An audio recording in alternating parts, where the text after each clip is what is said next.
Thank you. Thank you so much for watching. Thank you. Have you subscribed? Yes, you. Have you subscribed? You. Yeah. Before you go, click. It's free. Click. Just that's it. Have you subscribed? You are laughing. Have you subscribed? Have you subscribed? Thank you. Thank you. Thank you. Hey, madam. Thank you so much. I can see you. I can see you. We have to get to 100,000 subscribers. By the end of the year, how are we going to do that if you don't subscribe? Yes, you. Yes, you're about to click off. Why? Have you subscribed? It's free.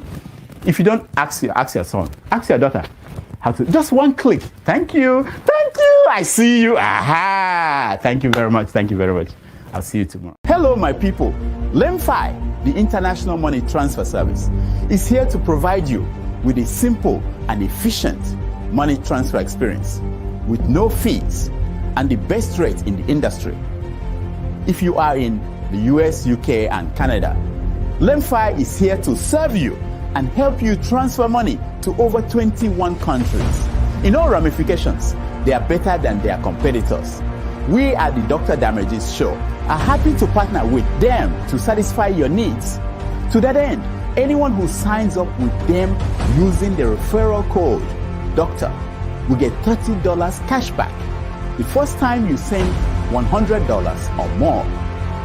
From now until July 10th, 2024, LEMFI will enter your name into a raffle draw where you can win an iPhone, Apple Watch, MacBook, gift cards, and others. For an icing on the cake, the first 20 people to use Dr. Damages code DOCTOR will get a signed copy of one of his books, This American Life Safe or Chimamanda, The Adventures of Little Mermaid's African Cousin.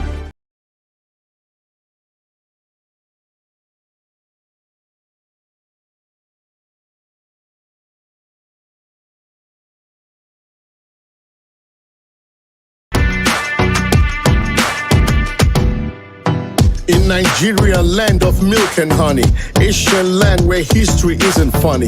From the Sumerians to the Phoenicians' lore, echoes of greatness our hearts adore. Oh, Nigeria, land of ancient tales, where humanity's story never fails. From the Assyrians to the Persians' reign, in Nigerians embrace legends remain. Land of beginnings where time first unfold. Babylonian wisdom in this ancient world. Egyptian pyramid towering grand. In Nigerians embrace history stands.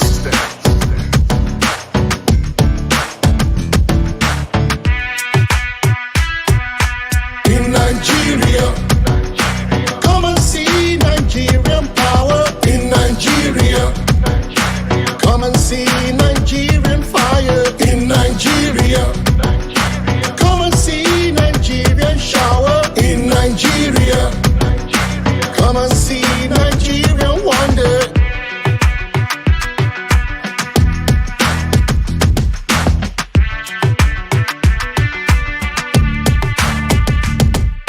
In Nigeria, where the rhythm never sleeps, underneath the African sky, the heartbeat leaps. From Lagos to Abuja, the pulse is strong. In every corner of the land, we sing along. From Delta's sway to the Savannah's grace, every step, every side find its place. With every beat of the drum, a story's told. In Nigerians' heart, the rhythm unfolds. Beneath the palms where the night comes alive, the sound of joy you cannot contrive. In every market square, the melodies entwine. In Nigeria, the soul of music shines. In Nigeria, all the spirits on fire. Drum beats echo, reaching higher and higher. In Nigeria, where the music flows free, come join the dance, feel the energy. In Nigeria, come and see Nigerian power. In Nigeria, come and see Nigerian fire. In Nigeria, come and see Nigerian shower. In Nigeria, come and see Nigerian wonder. Come and see Nigerian power. Nigeria is a land of origin, the beginning of beginning. It's a land flowing with milk and honey. Everything is worth your money, and the people are great and funny. Nigeria, Nigeria, motherland Nigeria. It's time to wake up from slumber. Niger, Aryans, switch on critical thinking. Snap out of religious upbringing. in Nigeria. Come and see Nigerian power in Nigeria. Come and see Nigerian fire in Nigeria. Come and see Nigerian power in Nigeria. Come and see Nigerian wonder in Nigeria. Come and see Nigerian power in Nigeria. Come and see Nigerian fire in Nigeria. Come and see Nigerian power in Nigeria. Come and see Nigerian wonder, Nigeria. So compatriots, Nigeria's call obey to serve our fatherland.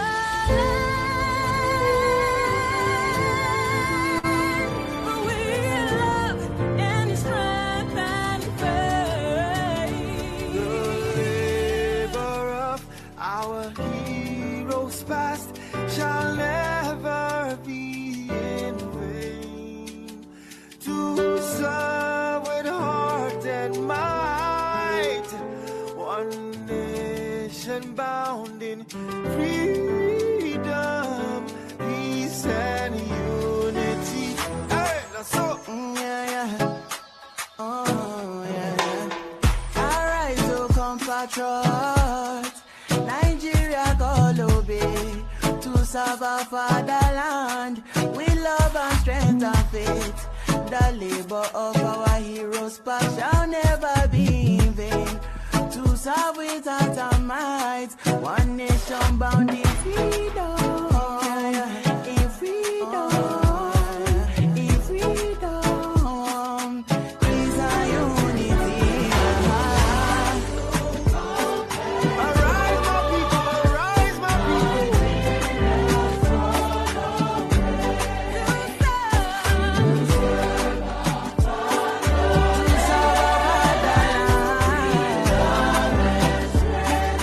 With love and strength and faith.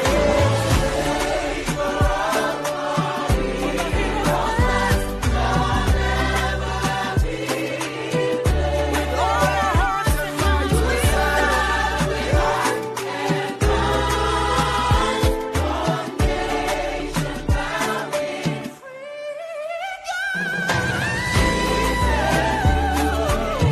from about to go be down to Benue.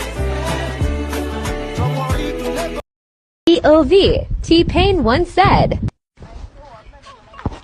Oyin oyin oyin. Yes. T-Pain once said.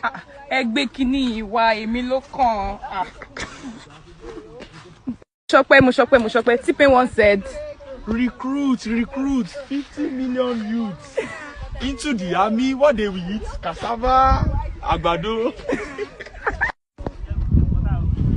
Peter. T-Pain once said. The farmer will make more money. Your lunch will not be imported. Your dinner will be cassava by a Tawa. T-Pain once said. ẹ lọ fọkàn balẹ̀, èmi ló kàn. Mo ṣọpẹ́. T-Pain once said. Let the poor breath. Don't suffocate us. We have that responsibility. Lanre. Laria. T-Pain once said. Great Nigeria students. Great. Very good. POV, T-Pain once said. Oyin. Yes. T-Pain once said. Ẹgbẹ́ kìíní ìwà èmi ló kàn.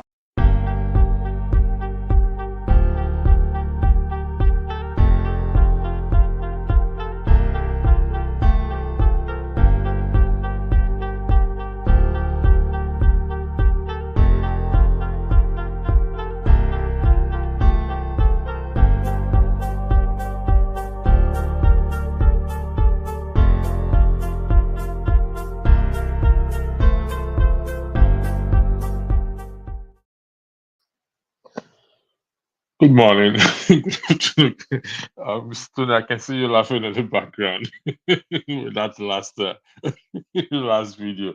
Good morning, good afternoon, good evening, depending on your geographical location. Thanks for joining. For those of you in the watching us, thanks for joining the first of two broadcasts that we have today. We're starting on a lighter mood and a more on a comedy or relaxed mode, even though it's also something that is very relevant to us. Again, thank you for joining, depending on your geographical location. Uh, the T-Pain, the T stands from Tinubu, and the pain he has got. It's now officially recognized as his name. Let me put it that way, or added name, and his nickname T-Pain. But when watched it and something came to my mind, I went back again. Like I often tell people that. No matter how you see the Bible, you can never beat it because it tells us everything about life. So, what came to my mind was Proverbs 22, and I'm gonna highlight these. I'm using I took it from the amplified, no, the Message Bible, where it states here that a sterling reputation is better than striking it rich. Is being rich bad? The answer is no. I mean, I would love to be rich. I would love to have a private jet. I would love to have my own. But how did I get it? At what expense? I'll play that. I'll play that video again. It's very interesting when we see it, and I think we're gonna learn a lot from it to so that we'll talk more about it. Let's play it again just for the. Oyin oyin oyin. Yes. T-Pain once said, Ẹ gbé kíní ìwà èmi ló kàn. Mo sọ pé T-Pain once said.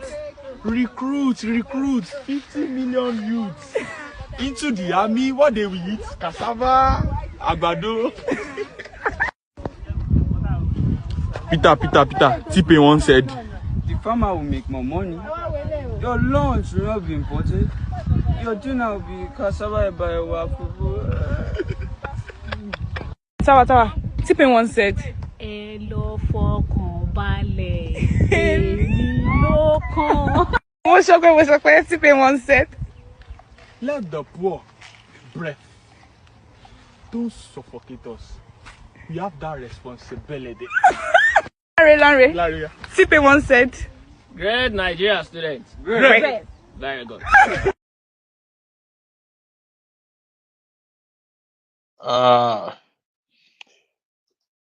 You know when a man once known as one of the wisest man that ever lived on the planet Earth, which is Solomon.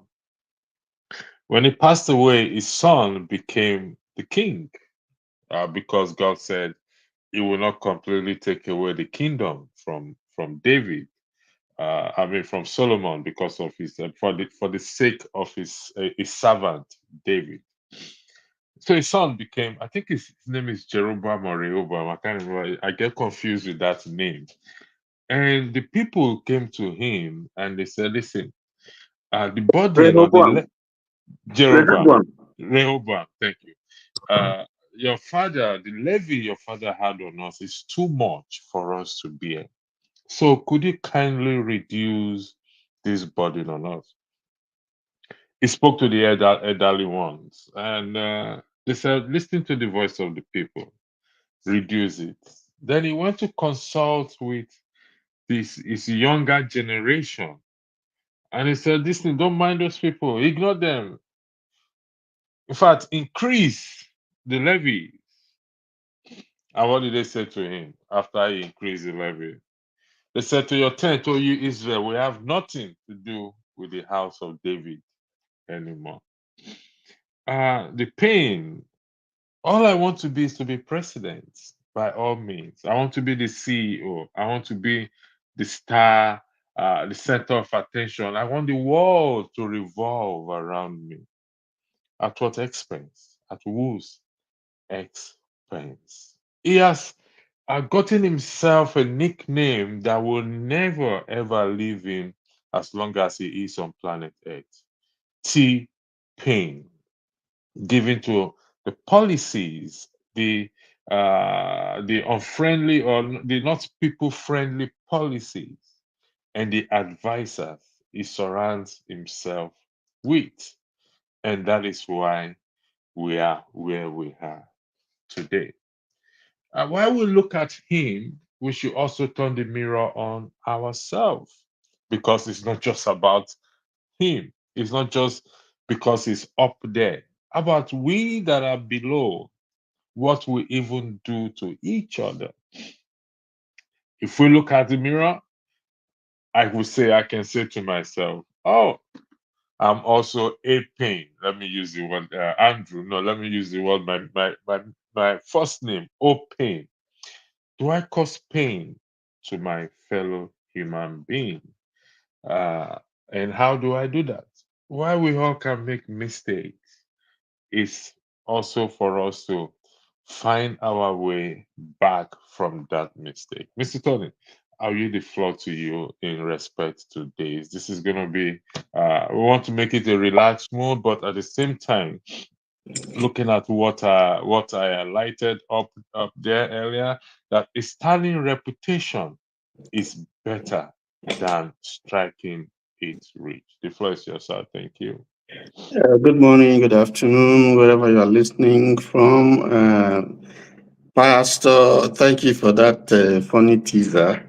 I think it's and the intro very apt, very relevant, and very instructive. So I thank you, and I thank you for having me here at the platform once again. Yes, I think you just summarized it in a very, in a very, very beautiful way. Nobody will deny that the country is not where it should be. Things are really, really, really bad. And if you go by some of the things that you shared there, I haven't seen the 50 million youths recruited in the army.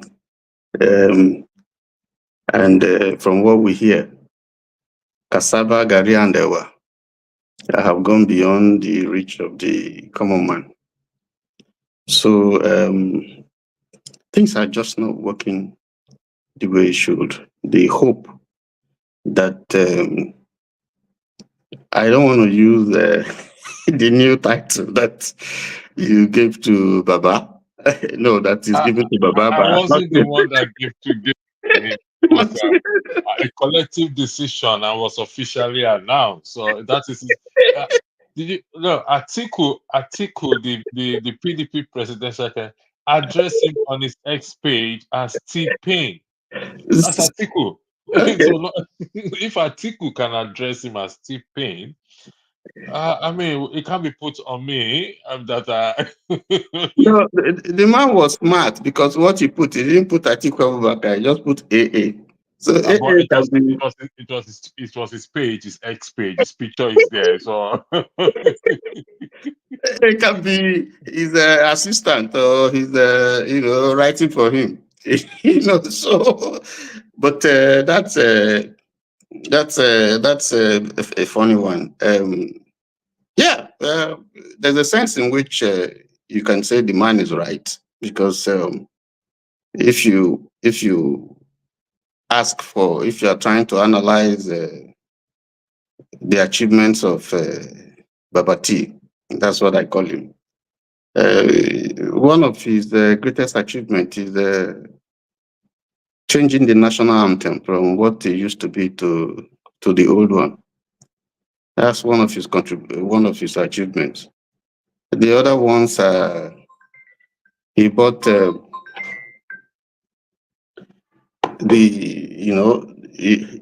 our president, because of the enormous type of work that is involved.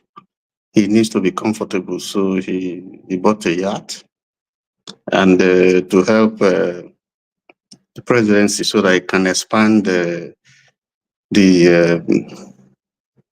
number of aircraft that he has in the pool. So that if one is faulty, you can have spares, you can have the ones you can use. So he increased the fleet, number of planes that you have in the fleet. That's a good one. So that at least president of the greatest country in Africa can be comfortable to do his work. So having said that, I think he has enough to do his work, because now he can relax, he can fly to anywhere he wants. He has everything that it takes, and then he has a citizenry that is ready to endure and tighten their belt and hope and give him some time. So I think he has everything going for him. So I don't see any excuse why he should fail. And so if he's not doing well, the question now is, what is the problem? If you have all these things, because some of which you said if he is not doing well, sort of suggests as if he is doing well. No, I told you.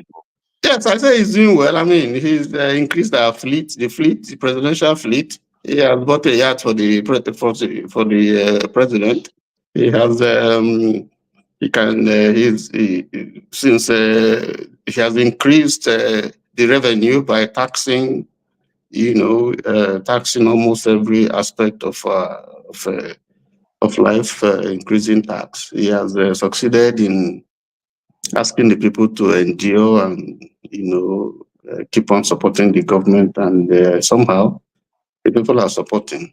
They're supporting so far. And how about the cassava, the agbado, and the yam, and the 50 million is supposed to recruit? Has that been done, sir? I know you have been sarcastic. I recognize that sarcasm. We're hoping if he can do it, if he can recruit 50 million youths into the army, that would be very, very great. So the people, our youth will be very, very employed. 50 million is quite a lot. And it's quite a lot, but yes, he has not recruited one. We've not heard of one being recruited so far. Maybe that's why he's taxing. He's taxing every like Rehoboam. Instead of reducing the yoke, he's increasing it. So maybe that he's looking for the money that he will use to pay the 50 million, because you have to have the money to be able to pay 50 million. That will be a record. If we can have 50 million youths added to the number of the military, which is maybe less than 400,000 or whatever, so that would be great, and that would be the largest army perhaps in the world. People's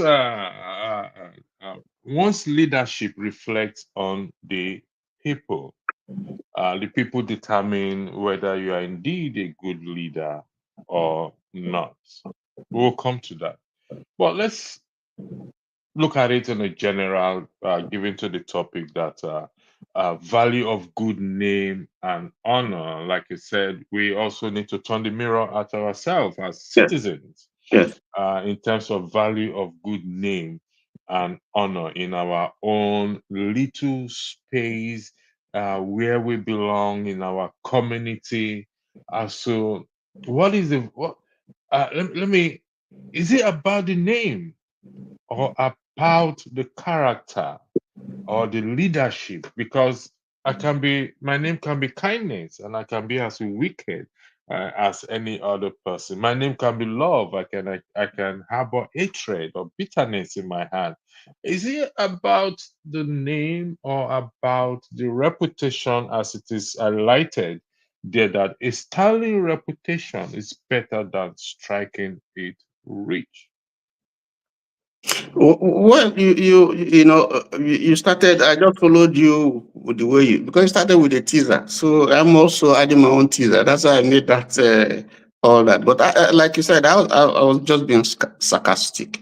Yes, good name is better than gold. But you see, in leadership, you don't have to be nice. You know, the principal thing is to do the work. People may not like you, but if you are doing the work, they give you credit. I don't like this man, but he's performing, and nobody can deny that. But if you create a situation where people don't trust you, some don't like you, you don't do the work, then you alienate so many people from you know, there'll be no basis for anybody to see, you know, why that kind of person should continue to be a leader.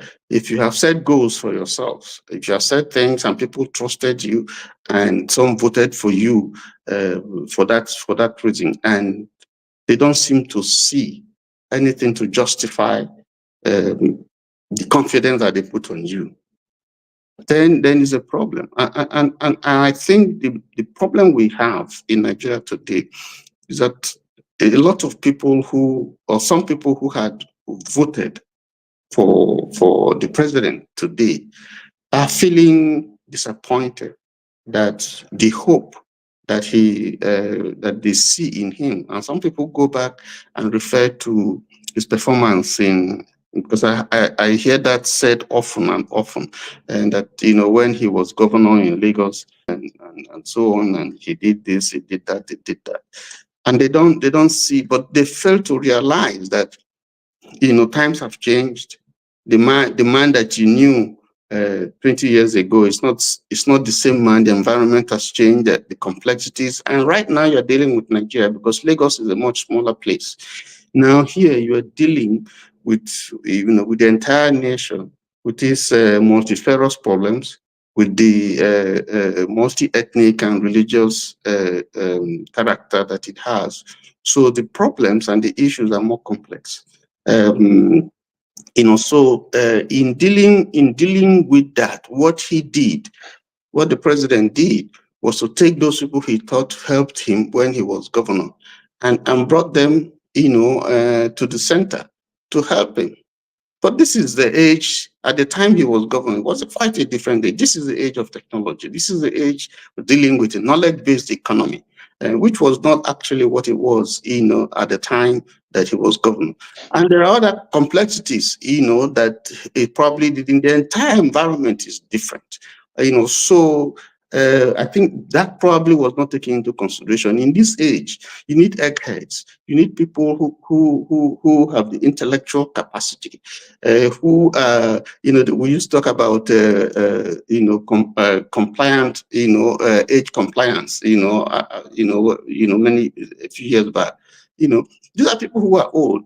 These are people who don't understand contemporary, or who are not used to contemporary issues are still in, that concerns the youth, that concerns the nation, that concerns, you know, so they carry this old mindset and impose on a completely different environment that has changed. Its needs, its requirements have completely changed. So you are dealing with I think that probably is the issue. And then you're also dealing with people, essentially young people who need jobs, whose parents have spent so much money to trade. Because at the time I went to the university, you know, a meal was just 50 kobo, and tuition was free.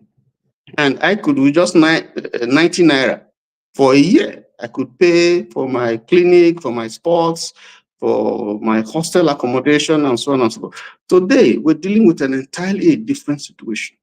Okay.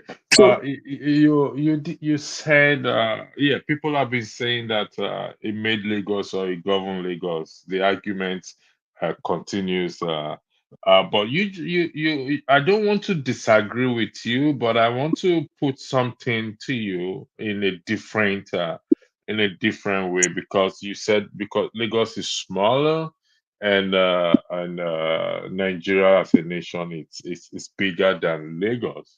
But here is a scenario I want to highlight to you. Like I said again, I often recommend people to When they are reading the Bible, they should read it as a literature book. Apply the same grammatical principle the way we read Shakespeare, Hadley Chase, John Gresham book that I often I've read most of his book. Now, here is a man called David who tended to sheep. His care was for sheep, and he was able to protect the sheep from the bear and from the lion.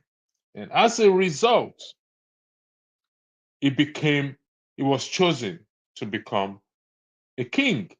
And he governed Israel and its surroundings. So you don't think saying that because Lagos is a small state, it performed well. So now is a president of Nigeria, the complexity is different. Don't you think that is not why he is failing, or it just did not govern Lagos as we think it did, and something probably blocking that how do they call it? Preventing us from seeing incapability of governing Lagos State, because there were governors before it became Lagos State who have established some things. I grew up in Lagos State, so there were things that existed before Tinubu became governor of Lagos State. So that comparison, that argument that because Lagos is small, so it was, and Nigeria is. I mean, you're a student of the Bible, so David was tender, and I keep saying this. Sorry for I'm speaking too long. The reason why God chose David was the care, the love for people.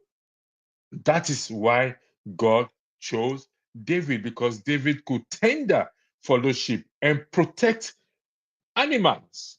And for that reason, God chose him to say, you know what? You can protect or look after my people. Welcome, Mr. James, to this our lunchtime first broadcast of the day. The second broadcast will be coming up late in this evening at 8 p.m. West African Nigerian time. So we're talking about value of good name and honor. I don't know if you've been following. We played the video earlier. Now, the argument Mr. Tony just brought up, which I am challenging, not disagreeing, I'm challenging, says that, Lagos is a small state, so it performed well. Now it's in Nigeria. And I'm extracting an incident that happened in my literature book called the Bible. David manage animals, and he managed it very well. And the same talent, the same experience he gained in managing animal, he applied the same experience when he was managing human beings, large numbers of human beings. Should that not be the case with Tinubu? If the claim is that he managed Lagos State, should he not be able to manage the country rather than failing? Mr. James, the floor is yours. Then I'll come to Mr. Tony. Thank you very much. Yeah, thank you very much. Hello, Mr. Tony. Good morning. Thank you. Good afternoon. Mr. James, we're not here. Your volume seems to be a little bit low. Is it possible you speak into the speaker a bit, please? Yes. Can you hear me now? Yeah, we'll go with that. Okay, good. Thank you. The way I see it is this. This guy was not prepared for leadership. He was only prepared to grab power. This is how I see the bunch of people governing the country today. You see the man they call Obafemi Awolowo. He governed Western Nigeria just the way Bola Tinubu governed Lagos. His accomplishment in Western Nigeria, he repeated it again when, in fact, there was no difference. between his actions during the Action Group era and the UPN era. These are men who prepared for leadership. These guys who are in power today, considering what they did in the past and what they are doing now, you know that they had ulterior motives. That is to plunder the country, and that they are doing it successfully. And one impression I want people to have is this: he never won the election. INEC made him president of Nigeria. So it's puzzling to me when people are saying that people voted for him when the election was flawed. If you ask me, as I always say, what would have Bola Tinubu scored if the election was free and fair? I will tell you, I don't know. I don't know what Showore would have scored. I don't know what Atiku would have scored, because INEC robbed us of that opportunity. So whenever we are analyzing the election results, we should forget all about the votes. They allocated them. It was vote allocation. That is one thing. Then it is not true that he beat Lagos. If he beat Lagos, why are people still going to the overseas for medical treatment? Why are people still sending their children to private schools? What about the water supply scheme in Lagos? So many things which he did. In Benue State, where I come from, and Bruce Ali did just one thing thoroughly, and that is education. The schools he opened are still in existence. In fact, they are the leading high schools in Edo Delta today. Benue State University, Ekpoma, he established it, and that university is growing. If Ali had not governed Benue State, I just wonder what would have happened to the children of Edo Delta today. These are men who left their legacies, who left their footprints in the sands of time. Bola Tinubu was not prepared for leadership. Now, being a pro-democracy advocate in those days, we expect much of him to do far better than the military. Time will not permit me. If I list the things Samuel Ogbomudia did in Benin City during his time, you will glorify military administration and vilify civilian administration. So this is how I see it. So anyway, the issue of a good name is better than whatever it is. Good, in my opinion, good and bad are relative. What is good to you might be bad to me, and what is bad to me might be good to you. So if good name is better than honor, or honor is better than good name, is relative. It depends on how people see it. Mr. Tinubu, the president, he has earned a name, T-Pain, meaning that Tinubu and causing Nigerians pain. So it's officially now known as T-Pain, and Atiku Abubakar also recognizes that. Not that he's any better than Tinubu, my opinion. I recognize Tinubu to be T-Pain. So that's what we call him going forward. We don't address him as President Tinubu anymore. He is addressed as T-Pain. Violating his new name may lead most of us to prison. If you call him President Tinubu, they may be upset at you. So, Mr. James, going forward, he is T-Pain. Yeah.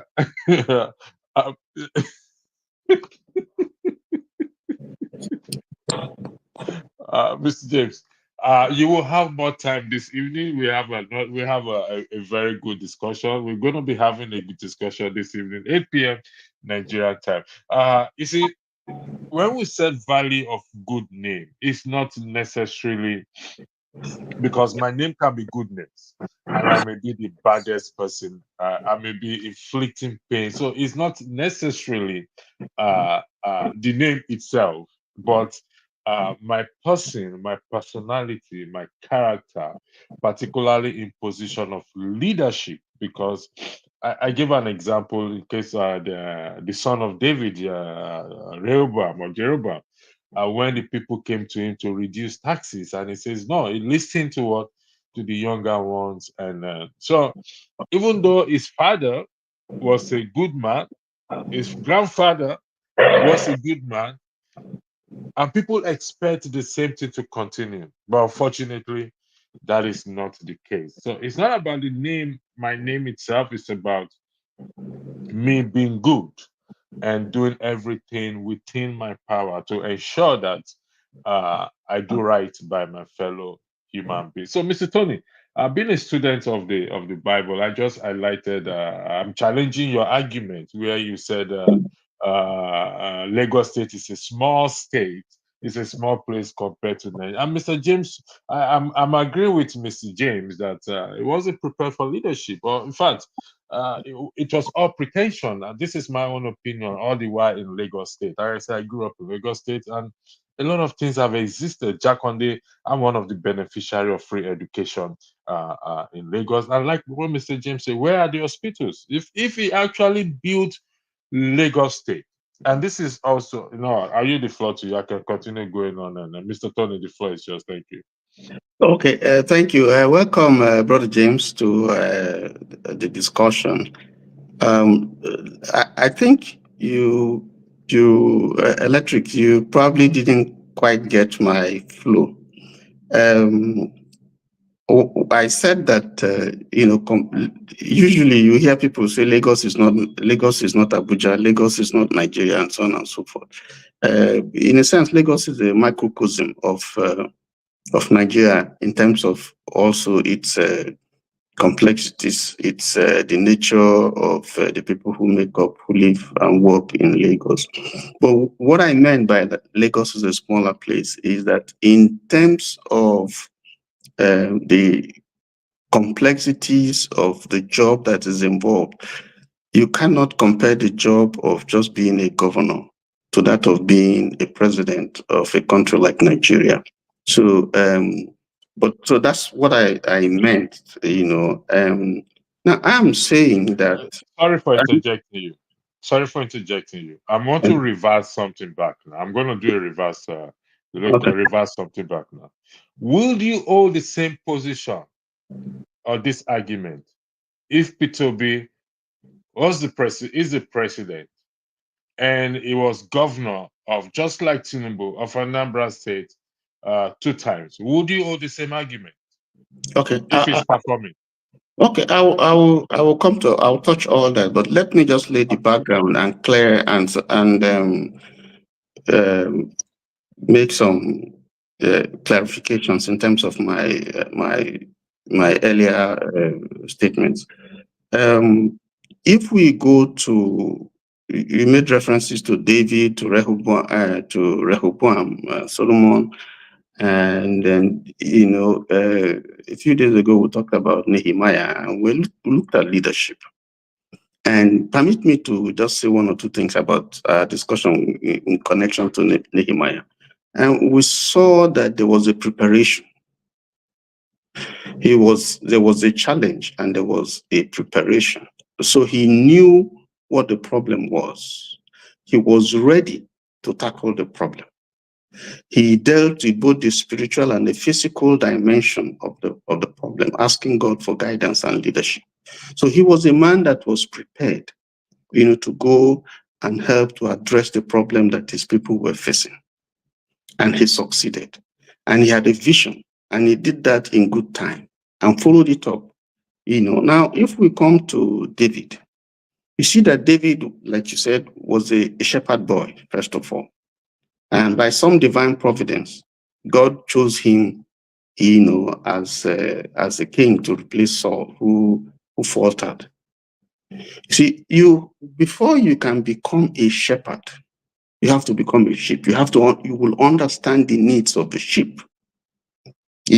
That's the only way you can be able to, when you take over the role of a shepherd, because you already know what the sheep would require, and you have a mindset to protect the sheep, then you can be a good shepherd. Now, so David was prepared spiritually, and you know that David, even after he was made a king, he was anointed by Samuel, he was attached to Saul, although for a different reason. So right there, he would have had the experience, the initial experience of royalty, of kingship, where, ministering to Saul, Saul had a spiritual problem, so he would play his flute and so on and so forth. So he already had a base with the palace, okay, in preparation to take over from Saul. And that's the spiritual, that has a spiritual grinding, a spiritual. Sorry, Mr. Tony. Mr. Tony, I am going to interject you here, please. Pardon me for doing this. You see, this is our problem. I use the word our problem, particularly in Nigeria. We over spiritualize everything, and that is why we are no, Mr. Tony. I'm sorry that I interject you, and you see that is why we are where we are today. We come to the diaspora. We come to this part of the world. We present our CV to look for job and everything, and they don't attach this spiritual aspect. They look at our CV. So when we now start to, David was dealing with animals. So let's be clear here. He was dealing with animals, and the care and the concern he has for those animals is the same concern he carried over in taking care of of human beings. So if Tinubu is the one that made Lagos, the idea that he has, that is the argument or the claim by some people that he made Lagos. So that idea should also stay in him, because he is not living in America. He lived in Nigeria. He's seen everything. And if he made Lagos or he built Lagos, Nigeria should not be difficult for him. I don't want us, please, with due respect, I want us to look at these things literally. We must not Electric, you are not allowing me. You're not allowing me to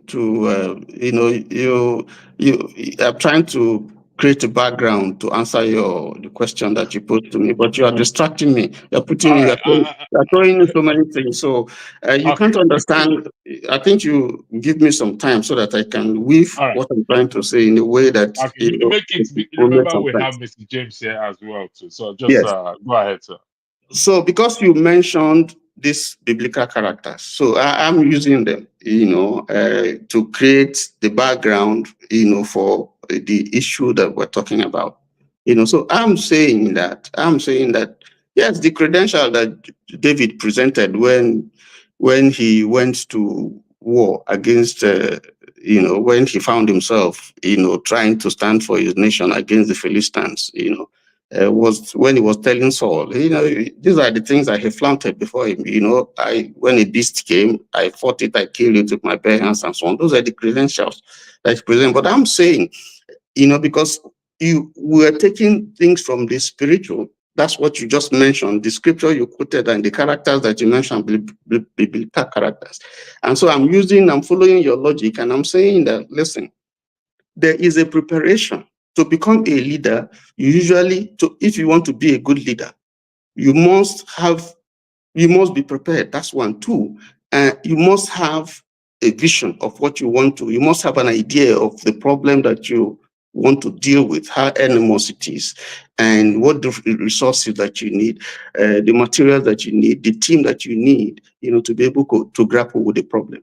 And I'm saying that, yes, he was a governor. I'm not saying he built Lagos. I didn't say he built Lagos. Everybody contributed one way or the other in building Lagos. One man cannot build Lagos. But I'm saying that he has been a governor. He was a governor for 8 years. He was a senator and so on. He had some experience. And people feel, I hear it every time. People feel, oh, he built Lagos. I didn't say, oh, he built Lagos, so he should be able to do this job. That's what they say. I'm not. That's just not me just saying it. Whether he's the only one who built Lagos or so is for people to, but definitely he was not the only one. So I'm saying that. So with that mindset, even with what people are saying, the thinking that because quote unquote he built Lagos, so he should be able to be a good leader. That doesn't, for me, that doesn't make sense. Because I'm saying that Nigeria is a more complex country. There are more complex issues. So if his criteria, if the thinking is that because he built Lagos, and people can dispute that, even his contribution, whether what he did or whether he did well or he didn't do well, It depends on the school of thought where you belong. That was for those who voted. There were those who voted for him. There were those who voted James. There were those who voted for him. So people who voted for him or who think that he will make a good leader, that was what the points that they put forward, that because he did X, Y, and Z, therefore he is a good candidate to become president and he will do well. But you remember we started this discussion by saying he promised recruiting 50 million youths and all that, and we're saying we haven't seen the 50 million youths recruited now. We haven't seen cassava and agbado right now. But the point I'm trying to make is that the problem that we have today is that the reason why I brought Nehemiah is that I don't believe that he was actually truly prepared to take up this mantle that he had. Because if we use these biblical characters we are talking about, you would see that, from what we have seen so far, almost 2 years, it does not, to me, and that's my opinion, it doesn't seem as if he actually knew what the problem was. It doesn't seem as if he was truly prepared for this job. So that is why you see somebody after he has taken over the job, whether we voted for him or we didn't vote for him, whether INEC put him there, INEC didn't put him there. When someone gets the position of office that he has now, begins to say, "Oh, the people who came before me, they were so bad. That's not an excuse." Obi would say, you are supposed to know. You are like Nehemiah. You're supposed to assess the problem. You're supposed to know, at least have an idea of what the problem is. Have a team. Have an idea of what you're going to do. I mean, ab initio, so that when you get there, it's not as if you begin to give excuse. "Oh, I thought, this problem was so much. It was the bad government that was there. That's why I'm not performing." Nobody wants to hear that. You are there as a leader. The reason why you are a leader is to fix problems. So you can't give excuse because you were not there. You are not there to give excuses. You are there as a leader to solve problems. So the people who have gone before have gone. They've made their mistake. They have gone. Now you are the leader. You fix the problem, not giving excuses, not trying to put the blame on somebody. So we'll see. For me, we'll see that right now there appears to be not quite a good understanding of what the issues are. And so we see trial and error, tinkering with this, thinking with it, policies, unstable policies. Today you do this, you change, tinkering with this and that, and it's not working. And that's why we're where we are. Now you asked about Obi. You asked me about if Obi was there and so on and so forth. Well, I can only suggest, I can only prognosticate, because Obi is the governor. We've seen what he did, but going by what he says, is wanting to say, present a vision, but it's starting to walk the talk, So for me, even though what Obi says, looks like good ideas that can, move us forward, but we are yet still to see how that can be practicalized in concrete terms, because there are other issues, there are other complex issues that you have to deal with. Like you said, the people, Rehoboam was not prepared. Rehoboam came in, he was a young man, he was youthful, and so when he came in there, I believe, if you go to the Bible, he didn't have the kind of experience and wisdom that his father Solomon had.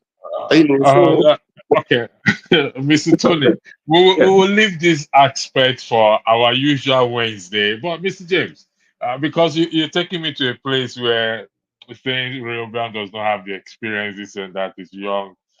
There was a king that became there was a child that was a king and was protected and was trained at the age of 7 or 8 years from the back. Mr. James, we're looking at Tinubu's CV. Oh, no, sorry, apology. T-Pain CV. So we have to be very careful to address him with the right name. We're looking at, it was governor 8 years. It was senator before he became governor.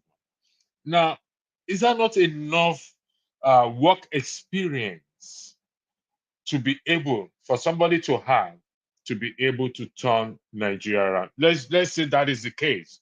Is that not enough work experience for somebody to have who lives in Nigeria, knows the problem of Nigeria, because the problem of Nigeria is not eating? Is that not enough for him to be able to turn the country around? Let us look at it this way. The few leaders we've had in the past who left their footprints in the sands of time, like Lateef Jakonde of Lagos, Bola Ige, I think of, I can't remember, is it Mr. James, we're not hearing you very well, please. Do you mind? Sorry. Can you hear me now? Can you hear me now? Yes, it's okay now. Let me see, because anyway. So the point I'm making is the few leaders we've had in the past who left their footprints in the sands of time, like Ambrose Ali of Bender State, Lateef Jakonde of Lagos, and others, even Awolowo and others, they had no political experience in manning offices before they were able to excel. Even one of them, Samuel Ogbomudia, what that man did, no governor in the whole of Nigeria can break his record in our lifetime. He was not even a high school graduate. He stopped in Form 4 at Western Boys High School, Benin City. He was a military man, taught how to oil artillery and shoot guns. But when he became governor, it was something else. He left his footprints clearly in the sands of time. We still remember him till tomorrow. So the issue of Bola Tinubu being this or that, I mean, it's irrelevant from my own point of view, because people have told Sowore that he should go and start as a local government chairman. Although I don't support any party, I'm just citing it as an example. They should go and start from local government service and things like that, and rise before becoming president. But this is a man who has dedicated all his life to public service. He has been serving the public since his university days till now.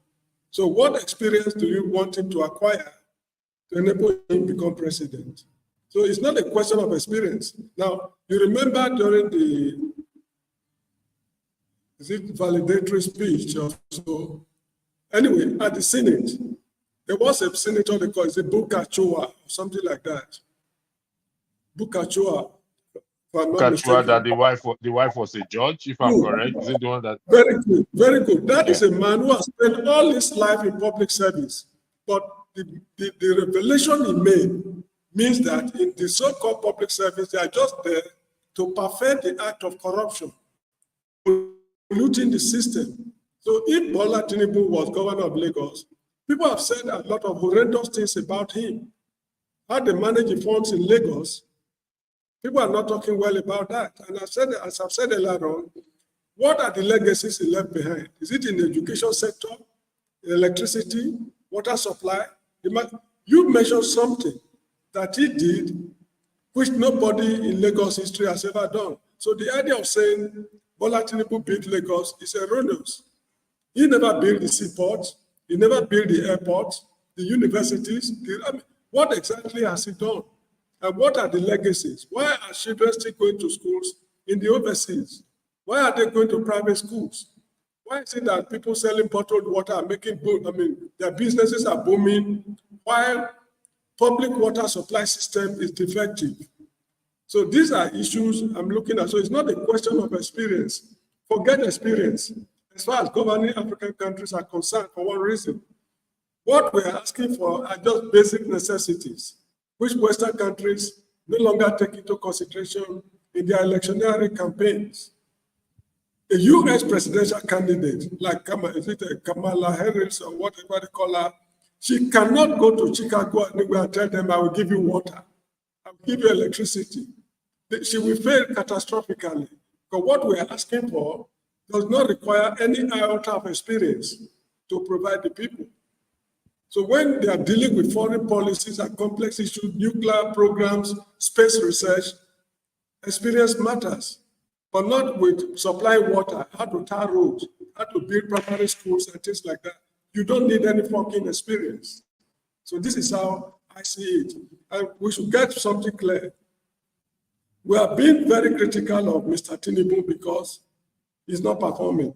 But this man never gave you and me any clear-cut manifesto. He refused to attend presidential debates. No Nigeria took him to task. So why are we complaining now? Exactly. He assigned his question.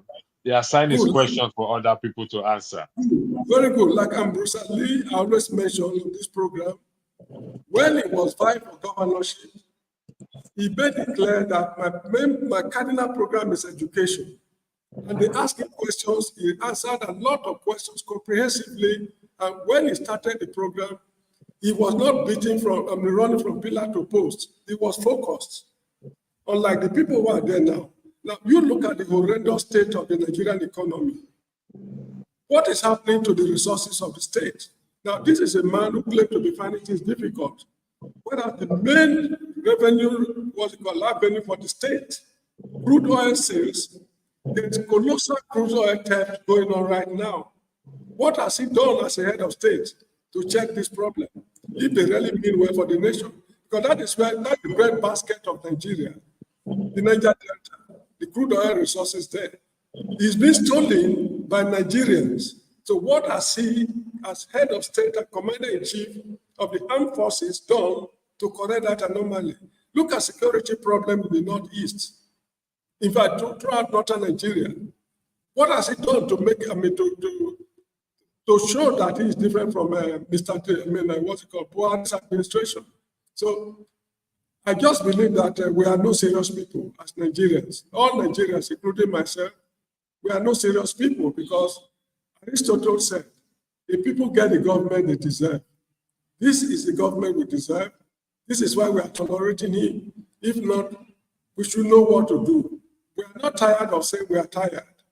When we are tired of saying we are tired, we will know what to do. So this is my opinion. Electric, can I come in there? Just briefly, just 2 minutes. 2 minutes. Go ahead. 2 minutes is small. Yes, I heard Brother James speak. First of all, Obasanjo, Yaradua did not attend any presidential debate or whatever. They didn't, so it's not new. And Obasanjo, made some contributions. Yaradua, he didn't have enough time, but he tried his bit. So it's neither here nor there. It's not that for me. It's not something new.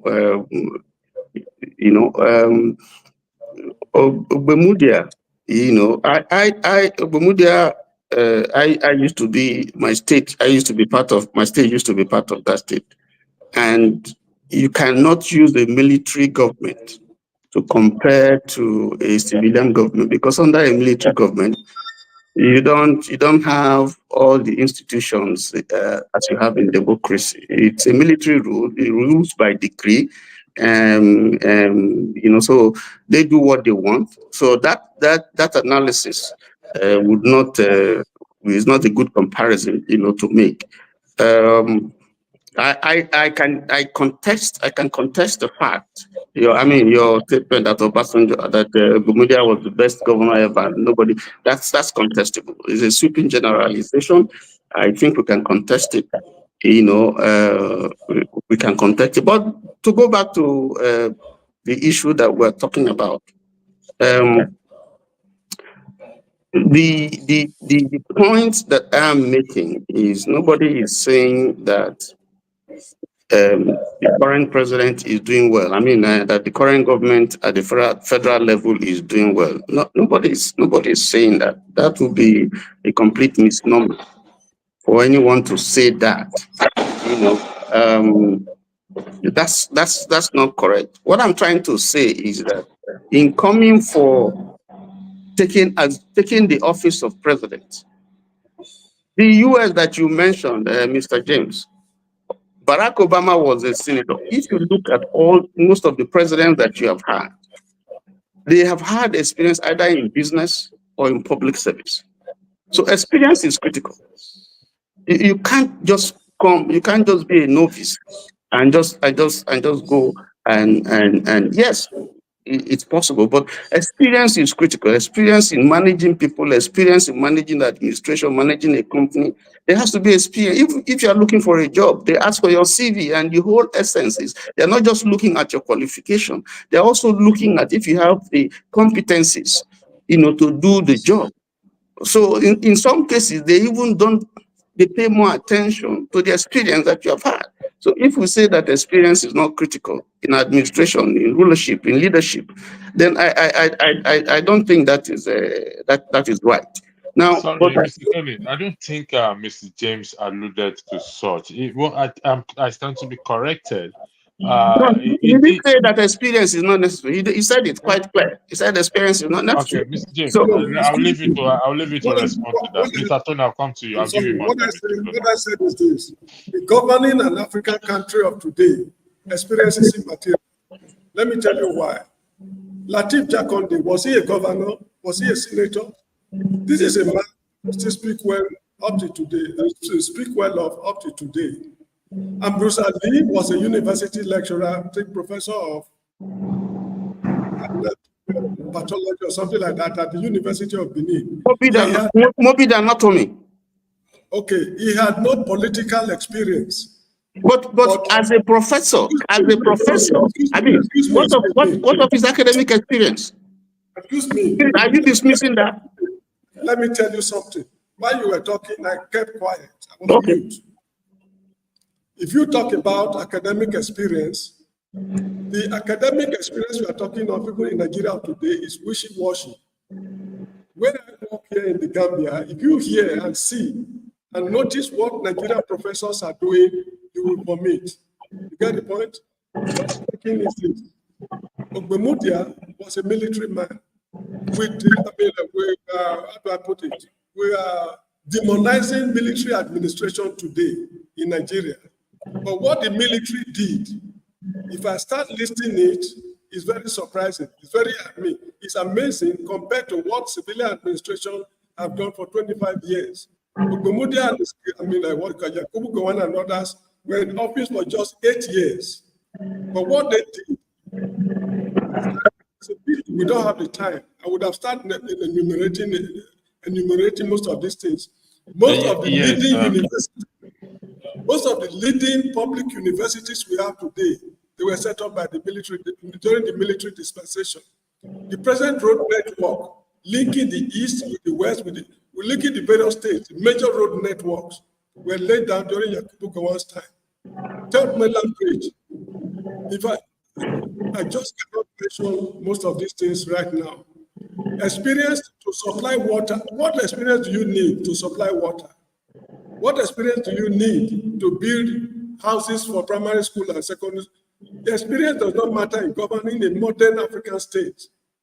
This is the point I'm making. But when you are dealing with industrialized states, dealing with problems of space research, new ballistic missiles production, to relate with people internationally and nations internationally, yes, experience counts. But look, when I was living in Benin City, let me tell you, most of the things we ask for today, these were things the British did during the days of Bola Ahmed, like secondary schools, roads, hospital, and prison yards, and those.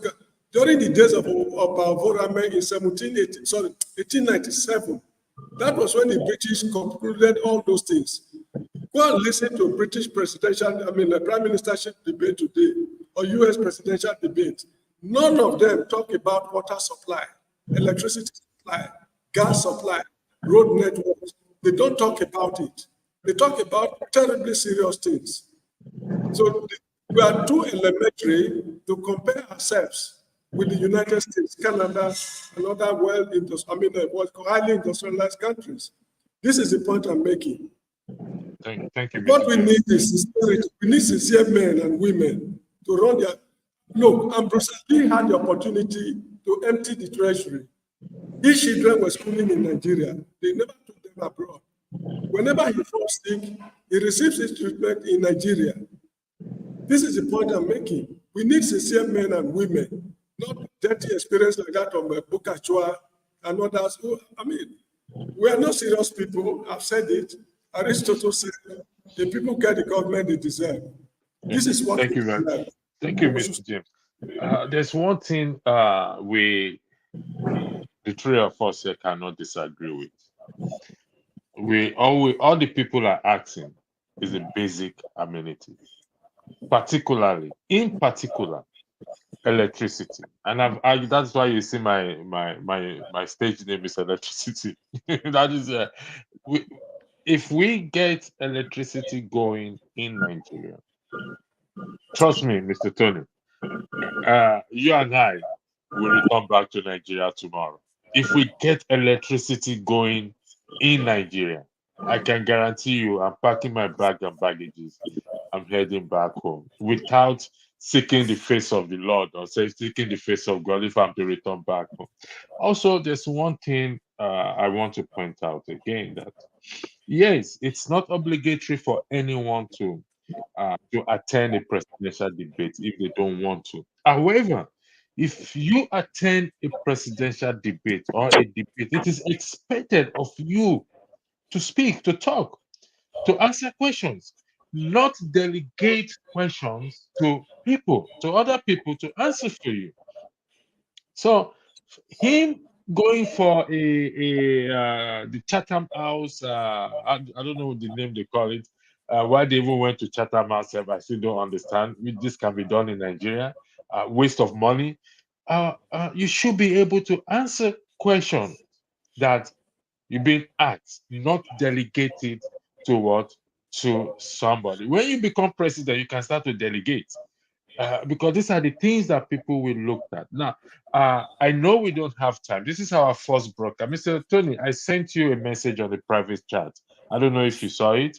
If you can go to the private chat and look at the message I sent you, it's for this evening program. Mr. James, I will say I will get in touch with you. We're going to have another broadcast this evening. Over the week, I will bring both of you here. Let's have this discussion. You see, I'm sorry, I tend to agree with Mr. James in the sense that, in fact, Nigerians, the leaders, I believe some of them have more experience than even Donald Trump and Joe Biden, if they are sincere with themselves. Because most of them have been in government for years. Some of them are businessmen. So they have that experience to change the trajectory or the story of the country. But because they are not sincere. So, gentlemen, this broadcast is supposed to be for 1 hour. I would like to thank you, both of you, for coming. Don't forget tonight. Tonight is very, very important. We'll be there for 3 hours and maximum time. 3 hours. So I'm going to start straight away in tonight's broadcast. We will be having a guest, a gubernatorial candidate of Ondo State, Mr. James Ajayi Wiseman will be here. It's a two-section we're having tonight. First, we will focus on Ajayi, Mr. Wiseman Ajayi. Then we will go into the main discussion. If he wishes to stay with us, he can stay with us. So, gentlemen, I would like to thank those of you on the comment section. James, McAnally sends his regards to Mr. James and Mr. Tony. Sorry, I can't highlight a comment right now. I will do that in the evening. So again, I'd like to thank every one of you for joining. Mr. James, thank you very much. Hopefully, I will see you tonight and have a lovely evening.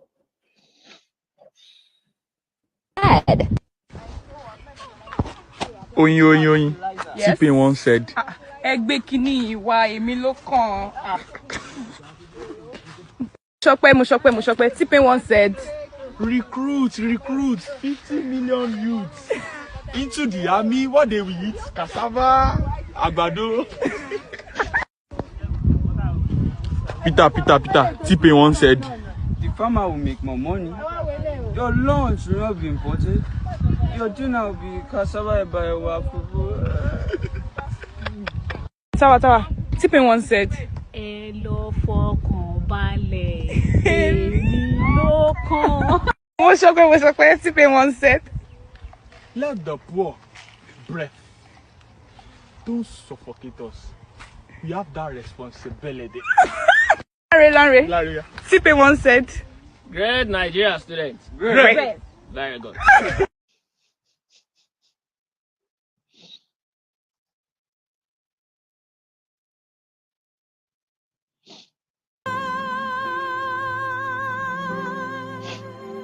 Nigeria's call away to serve our fatherland.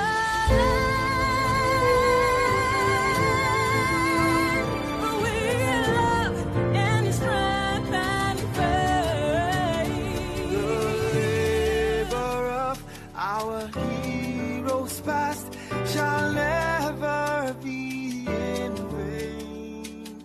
To serve with heart and might, one nation bound in freedom, peace and unity. Hey, that's so. Oh yeah. Arise, O compatriots, Nigeria call obey to serve our fatherland with love and strength and faith. The labor of our heroes past shall never be in vain. To serve with heart and might, one nation bound in freedom. In freedom. In freedom. Peace and unity. Arise, my people. Arise, my people.